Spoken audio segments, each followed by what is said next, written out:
ишмердүүлүктү жардамды көтөрсөңүздөр болду. Биз муфтия вакытта өзү бар БТТ аппарат жетекчи бар, касиет кызматкерлеринин кеңешип чечилбей турган маселе болуп чечилбей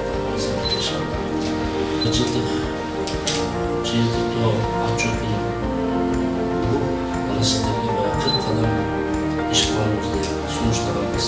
Биз да Рамазан ичип талкуулап чыктык. Вакытында бизге жакшы сунуш айттык, ошо келгенбиз жакшы армия бөлүмүнө касиеттен чачып берген чыгар ошо жумуш топ иштеп атат. Буюрса жакында иш планыбызда бекитилди. Экинчи кварталда ошо план менен иштеп баштайбыз. Сиздердин да план менен түшкөн, ошонун ичинде 40 кадам планы, концепция планы, комиссиясынан келген өзүбүзгө тиешелүү пункттар бар, ошонун баары жыйынтыктап бекитип беребиз аслында.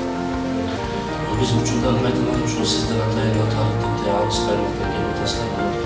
Биз көчмө жыйындар бар, ошо көчмө жыйындар биз дагы жумушчу топ менен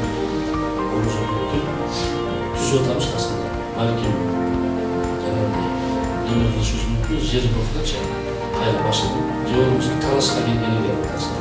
Кайра эле сизден баштап кетебизби, аны иншалла жумушчу топ чечет, аны жандап атасыздар. Ар бир областка барабыз. Ар бир областка барганда ошо казекени, ошо имамдын даражасын көтөрүп берген биринчи орун.